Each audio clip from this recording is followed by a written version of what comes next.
আসসালামু আলাইকুম ভিউয়ার্স, এই মুহূর্তে ব্রেকিং এবং এক্সক্লুসিভ পিছনে হাজির হলাম। প্রথমে জানিয়ে দিব, নির্বাচনের জন্য লেভিং প্লেইং ফিল্ড এখনও নিশ্চিত হয়নি জামায়াতের নায়েবে আমির। শুধু তাই নয়, 14, 18, 24 মার্কা নির্বাচনের আলামত লক্ষ্য করা যাচ্ছে আগামী নির্বাচনে, এমন দাবি করেছে সেক্রেটারি জামাতের। শুধু তাই নয়, নির্বাচনের তারিখ ঘোষণার বিষয়ে প্রধান উপদেষ্টা নির্দিষ্ট দিনের কথাও বলেনি।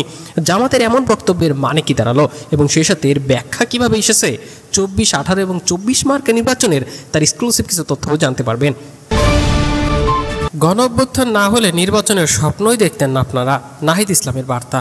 শুধু তাই নয়, হাসনাত বলেছে এনসিপি চাঁদাবাজের আশ্রয়স্থলও হবে না। অন্যদিকে সব দলের সঙ্গে আলোচনা না করে নির্বাচন দিলে সেটাও গ্রহণযোগ্য হবে না। এনসিপি নেতাদের এমন বার্তা কি বোঝাচ্ছে, নির্বাচন কতটুকু দূরে চলে যাচ্ছে, তা নিয়ে এক্সক্লুসিভ একটি রিপোর্টও জানিয়ে দিব। প্রধান উপদেষ্টার বার্তা, ভোটের সময় মাঠে থাকবে প্রায় 60,000 সেনা, 1.5 লাখ পুলিশকে দেওয়া হবে নির্বাচনী প্রশিক্ষণ। আরও কি বিষয় উঠে আসলো, স্বরাষ্ট্র উপদেষ্টারও বার্তা, চাঁদাবাদ যতই প্রভাবশালী হোক না কেন কাউকে ছাড় দেওয়া হবে না। এবং সবশেষে জানিয়ে দিব, এবার সংসদ নির্বাচনে 300 আসনের মধ্যে 5% আসনে নারী প্রার্থী মনোনয়নের প্রস্তাব এবার বিএনপির। শুধু তাই নয়, এবার হুঁশিয়ারি বার্তা এসেছে ফখরুলের কাছ থেকেও। সমন্বয়কদের চাঁদা দাবির খবরে বেদনায় নীল হয়ে গিয়েছেন তিনি। আরও কি বিষয় উঠে আসলো ফখরুলের কাছ থেকে, তাও কিন্তু জানতে পারবেন বিস্তারিত প্রতিবেদনে ভিডিওর শেষ অংশে। এতক্ষণ শুনছিলেন শিরোনাম, এবার বিস্তারিত। একের পর এক নানা বিষয় উঠে আসছে। এবার যে বিষয় উঠে আসলো রীতিমতো চমকে যাবেন। 18, 14, 24 মার্কা নির্বাচনের আলামত লক্ষ্য করা যাচ্ছে, এমন দাবি করেছে জামায়াতের সেক্রেটারি। রীতিমতো দেশ কেঁপে উঠবে। জামায়াত ইসলামের সেক্রেটারি জেনারেল মিয়া গোলাম পরোয়ার বলেছেন, এবার আর যেন নির্বাচন যেন না হয় এবং সেটা মেনেও নেওয়া হবে না। 14, 18 এবং 24 মার্কা নির্বাচনের আলামত লক্ষ্য করা যাচ্ছে। যারা এই ধরনের অপকর্মে চিন্তা করছে তাদের জন্য আমাদের স্পষ্ট বার্তা, মানুষ রক্ত দিয়ে পরিবর্তন এনেছে, আবার প্রয়োজনে রক্তের বিনিময়ে পরিবর্তনকে সফল করবে। এক্ষেত্রে জাতি কাউকে ছাড় দেয়নি, আমরাও দেব না। সে সাথে আরও নানা বিষয়ে তথ্য উঠে এসেছে। এই পরর বলেন, আমাদের লড়াই ফ্যাসিবাদের বিরুদ্ধে। এই ফ্যাসিবাদ পুরাতন হোক আর নতুন, আমরা লড়াই চলবে। সে সাথে যতদিন ফ্যাসিবাদের অস্তিত্ব থাকবে ততদিন আমাদের লড়াই চলবে। স্বপ্নের বাংলাদেশ প্রতিষ্ঠার প্রত্যয় ব্যক্ত করে তিনি বলেন, কিশোর তরুণ যুবকদের জন্য এমন এক দেশ রেখে যেতে চাই যেন শান্তিতে তারা নিঃশ্বাস নিতে পারে। চাঁদাবাজ মুক্ত, দখলদার মুক্ত সমাজ গড়ে তুলতে হবে এবং সেই সাথে সৎ লোকের শাসনেরও বিকল্প নেই। সেই সাথে আরও নানা বিষয় তথ্য দেন। জনগণ যদি জামাত ইসলামের হাতে রাষ্ট্র পরিচালনার দায়িত্ব দেয় তাহলে জনগণ একটি ইসলামিক কল্যাণ রাষ্ট্রের সব সামাজিক, মৌলিক, রাজনৈতিক ও ধর্মীয় অধিকার ভোগ করবে। অতীতে এই দেশের অমুসলিম সম্প্রদায়ের ওপর বিভিন্ন দলমতের লোক বিভিন্ন সময় অত্যাচার নির্যাতন চালিয়েছে, তখন জামাত তাদের পাশে দাঁড়িয়েছে। বর্তমান বিল ডাকাতির সমস্যাটি এই অঞ্চলের মানুষের জন্য মরণপ্রাদ হয়ে দেখা দিয়েছে, মন্তব্য করেন এই জামাতের সেক্রেটারি। শুধু তারও নয়, আরও নানা বিষয় উঠে আসে। এদিকে নির্বাচনের জন্য লেভিং প্লেইং ফিল্ড এখনও নিশ্চিত করা যায়নি বলে দাবি করেছে জামায়াতের নায়েবে আমির। সবার জন্য সমান সুযোগ ও লেভিং প্লেইং ফিল্ড এখনও নিশ্চিত হয়নি বলে মন্তব্য করেছে বাংলাদেশ জামায়াত ইসলামের নায়েবের সৈয়দ আবদুল্লাহ মোহাম্মদ তাহের। নির্বাচন প্রসঙ্গের এক প্রশ্নের জবাবে এই তাহের বলেন, নির্বাচনে অংশ নিতে জামায়াত ইসলাম প্রস্তুত রয়েছে, তবে সবার জন্য সমান সুযোগ ও লেভিং প্লেইং ফিল্ড এখনও নিশ্চিত হয়নি বলে তারা আশঙ্কা প্রকাশ করেছেন। তিনি বলেন, যদি নির্বাচন হয় তাহলে তাদের দলের ইশতেহারের প্রথম এজেন্ডা হবে দুর্নীতিমুক্ত বাংলাদেশ গঠন করা।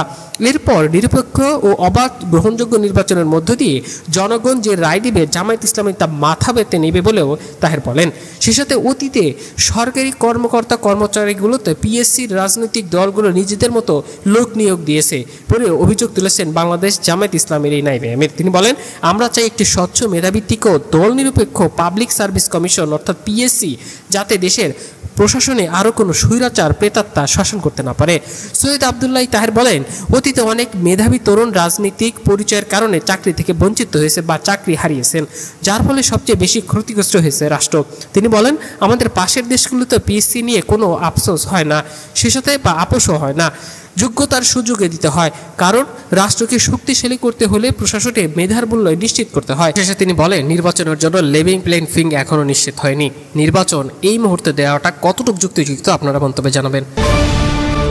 নাহিদের হুঁশিয়ারি বার্তা, গণঅভ্যুত্থান না হলে নির্বাচনের স্বপ্নই দেখতে পারতেন না আপনারা।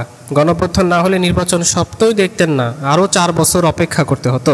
আমাদের বিরুদ্ধে প্রোপাগান্ডা ছড়ানো হচ্ছে আমরা নাকি নির্বাচন বানচালের ষড়যন্ত্র করছি, আমরা নাকি নির্বাচন চাই না, অথচ কোটা সংস্কার আন্দোলনকে সরকার পতনের আন্দোলনে পরিণত করি। গণঅভ্যুত্থান সংগঠিত করে ফ্যাসিস্ট শেখ হাসিনার পতন ঘটিয়েছে আমরাই। আমরা নির্বাচন চাই, তবে তার আগে মৌলিক সংস্কার বিচার নিশ্চিত করতে হবে।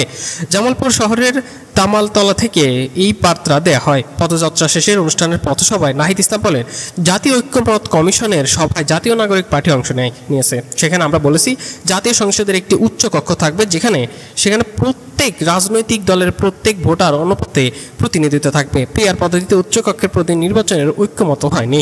ওই সিদ্ধান্তে যারা একমত নন তাদের আমরা অনুরোধ করেছি তারা যেন আমাদের সঙ্গে একমত পোষণ করে। তিনি বলেছেন, আমরা পুলিশ প্রশাসন ও নির্বাচন কমিশন সংস্কার চাই, যাতে সত্যিকারের গণতন্ত্র প্রতিষ্ঠিত হয়। পুলিশের এমন সংস্কার চাই যাতে বাংলাদেশের পুলিশ রাজনৈতিক না হয়। নির্বাচন কমিশন যাতে রাজনৈতিক দলের স্বার্থ পূরণ করে, আমরা এমন একটি সংস্কার চাই। বাংলাদেশের পুলিশ হবে জনগণের পুলিশ, রাজনৈতিক হবে না। নির্বাচন কমিশন যাতে রাজনৈতিক দলের স্বার্থ পূরণে করে, আমরা এমন সরকার চাই। সেই সাথে নির্বাচনের মাধ্যমে যারা সুস্থ ক্ষমতার পরিবর্তন না যায় সেই বিষয়গুলো তথ্য দেন তিনি, যাতে সত্যিকার একটি গণতন্ত্র প্রতিষ্ঠিত হয়। সামনে 5ই আগস্ট আসছে, এই আগেই আমরা প্রত্যাশিত করছি জুলাই সনদ ঘোষণা হবে। 3 আগস্ট আমরা ঢাকায় সমবেত হব। আমরা 5 আগস্টকে যেন দারুণভাবে উদযাপন করতে পারি। শুধু নির্বাচনের মাধ্যমে সরকার পরিবর্তনের জন্য কেউ রক্ত দেয়নি, এতগুলো মানুষ রক্ত দিয়েছে সত্যিকারের পরিবর্তনের জন্য। আমরা নির্বাচন চাই, কিন্তু সবার আগে সংস্কার এবং নির্বাচন বিষয়টা আমরা চাই, তবে সংস্কারের পরে বিচার নিশ্চিত করতে হবে তার আগে। এ সময় এনসিপি আহ্বায়ক বলেন, কোনো উন্নয়ন হয়নি জামালপুরে, তাই জামালপুরকে উন্নয়ন করতে হবে, এমনও বার্তা দেন তিনি। শুধু তাই নয়, এবার এনসিপি চাঁদাবাজ বিষয়টির তথ্য দেয় কিন্তু হাসনাত। এনসিপি চাঁদাবাজদের অবস্থান তো হবে না। জাতীয় নাগরিক পার্টির মুখ্য সংগঠন সম্পাদক এই হাসনাত আব্দুল্লাহ তিনি বলেন, এনসিপিকে ব্যবহার বা ব্যানার ব্যবহার করে চাঁদাবাজ যুক্ত হচ্ছে অনেকেই, এনসিপিতে এটা কোনোভাবে বরদাস্ত হবে না। সেই সাথে সব দলের সঙ্গে আলোচনা না করে কোনো নির্বাচন দিলে তা গ্রহণযোগ্য হবে না বলে দাবি করেছে এনসিপির মুখ্য নেতা। জুলাই সনদ বাস্তবায়নের মধ্য দিয়ে সরকারকে নির্বাচনের তারিখ ঘোষণার দিকে যেতে হবে বলে মন্তব্য করেছে জাতীয় নাগরিক পার্টির সদস্য সচিব আক্তার হোসেন।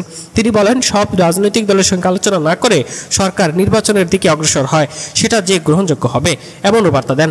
রাজনৈতিক দলগুলো যদি দলীয় স্বার্থের ঊর্ধ্বে উঠে সামগ্রিক রাষ্ট্রীয় স্বার্থে এবং বাংলাদেশের জনগণের পক্ষে যায়, তাহলে জুলাইয়ের মধ্যে জুলাই সনদ প্রণয়ন করা সম্ভব হলেও মনে করেন আক্তার হোসেন। তিনি বলেন, সেই ক্ষেত্রে রাজনৈতিক দলগুলোর সদিচ্ছা সবচেয়ে বড় ভূমিকা রাখবে বলেও আমরা মনে করি, এমনও বার্তা দেন কিন্তু এনসিপির নেতা।